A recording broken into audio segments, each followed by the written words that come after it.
নমস্কার দর্শক বন্ধুরা, মোটিভেশনাল শ্রীমন্ত চ্যানেলে আপনাদের জানাই সুস্বাগতম। আজকে আপনাদের সামনে যে বিষয়বস্তু নিয়ে আলোচনা করব তা হল ৭ জুলাই রথযাত্রা। জগন্নাথ বলভদ্র সুভদ্রার রথের এই তথ্য জানলে চমকে উঠবেন। আষাঢ় শুক্লপক্ষের দ্বিতীয়া তিথিতে পালিত হয় রথযাত্রা। এবছর ৭ জুলাই রথ। এই তিথিতে জগন্নাথ, বলরাম ও সুভদ্রা রথে চেপে নগর ভ্রমণে বের হন। দ্বিতীয়া তিথির সময় ও জগন্নাথ, সুভদ্রা ও বলরামের রথ সম্পর্কে নানান খুঁটিনাটি জেনে নিন। জগন্নাথ অর্থাৎ বিশ্বব্রহ্মাণ্ডের ঈশ্বর। জগন্নাথ স্বরূপে আসলে বিষ্ণুর পুজো করা হয়। আষাঢ় শুক্লপক্ষের দ্বিতীয়া তিথিতে রথযাত্রা উৎসব পালিত হয়। এদিন জগন্নাথ, বলভদ্র ও সুভদ্রা রথে করে নগর ভ্রমণে বের হন। পুরীর রথযাত্রা বিশ্ববিখ্যাত। তবে পুরী ছাড়াও পশ্চিমবঙ্গসহ ভারত ও বিশ্বের বিভিন্ন স্থানে রথযাত্রার আয়োজন করা হয়। স্কন্দ পুরাণ, নারদ পুরাণ, পদ্ম পুরাণ ও ব্রহ্ম পুরাণে রথযাত্রার উল্লেখ রয়েছে।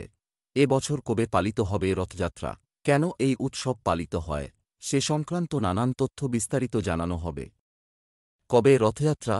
হিন্দু পঞ্জিকা অনুযায়ী আষাঢ় মাসের শুক্লপক্ষের দ্বিতীয়া তিথির সূচনা হবে ৭ জুলাই সকাল ৪:২৬। এই তিথি সমাপ্ত হবে ৮ জুলাই সকাল ৪:৫৯।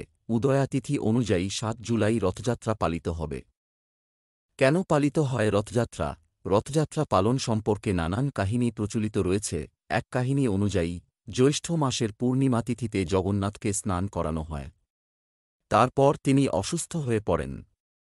তারপর প্রায় ১৫ দিন জগন্নাথকে একান্তবাসে রেখে তাঁর সেবা শুশ্রূষা করে তাঁকে সুস্থ করে তোলা হয়। আষাঢ় মাসের শুক্ল দ্বিতীয়া তিথিতে জগন্নাথ সুস্থ হয়ে একান্তবাস সমাপ্ত করেন এবং সকলকে দর্শন দেন। জগন্নাথের দেখা পেয়ে সকলে আনন্দিত হয়ে রথযাত্রার আয়োজন করেন। অন্য এক পৌরাণিক কাহিনী অনুযায়ী সুভদ্রা দ্বারকা দর্শনের ইচ্ছা প্রকট করলে কৃষ্ণ ও বলরাম পৃথক পৃথক রথে বসে নগর ভ্রমণে বের হন। মনে করা হয় এরপর থেকেই প্রতি বছর রথযাত্রা আয়োজিত হয়। আর এক প্রচলিত বিশ্বাস অনুযায়ী ইহলোক ত্যাগের পর কৃষ্ণের সঙ্গে বলরাম ও সুভদ্রার পার্থিব শরীর সমুদ্রতীরে দাহ সংস্কার করা হয়। সে সময় সমুদ্রতীরে ঝড়ের বেগে দ্বারকাধীশের অর্ধদগ্ধ সব সমুদ্রে প্রবাহিত হয়ে পুরী পৌঁছয়। পুরীর রাজা সেই ৩ শব তুলে পৃথক পৃথক রথে বিরাজমান করান।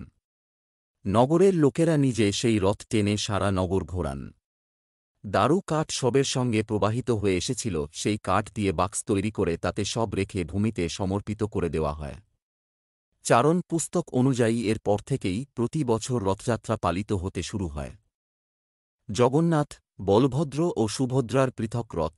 শাস্ত্রমতে নিম কাঠ দিয়ে জগন্নাথ, বলভদ্র ও সুভদ্রার রথের নির্মাণ করা হয়। বসন্ত পঞ্চমী তিথি থেকেই রথের উপযুক্ত কাঠ নির্বাচন শুরু হয়। রথ নির্মাণে পেরেক, কাঁটা বা অন্য কোনো ধাতু ব্যবহার করা হয় না। যে ৩টি রথে জগন্নাথ, বলভদ্র ও সুভদ্রা নগরযাত্রায় বের হন, তাদের প্রতিটির পৃথক নাম ও বিশেষত্ব রয়েছে। জগন্নাথের রথের নাম নন্দীঘোষ। ১৬ চাকার এই রথ ৪৫ ফুট উঁচু এবং লাল ও হলুদ রঙের হয়। এই রথের পতাকার নাম ত্রৈলোক্যমোহন। এর রক্ষক গরুড়, সারথি দারুকা। যে রশি দিয়ে জগন্নাথের রথ টানা হয় তার নাম শঙ্খচূড়া। বলরাম বা বলভদ্রের রথ তালধ্বজ নামে পরিচিত। ১৪ চাকা বিশিষ্ট ৪৩ ফুট উঁচু এই রথ লাল, নীল ও সবুজ রঙের হয়ে থাকে। তালধ্বজের চূড়ায় যে পতাকা শোভা পায় তার নাম উনানি। এই রথের রক্ষক বাসুদেব, সারথি মাতালি, দড়ির নাম স্বর্ণচূড়া। সুভদ্রা, শাস্ত্রমতে সুভদ্রার ১২ চাকার ৪২ ফুট উঁচু রথের নাম দেবদলন। লাল ও কালো এই রথের পতাকার নাম নন্দিক। এই রথের রক্ষক জয়দুর্গা, সারথি অর্জুন ও রশির নাম স্বর্ণচূড়া। আশা করি বন্ধুরা ভিডিওটি দেখে আপনাদের ভালো লেগেছে।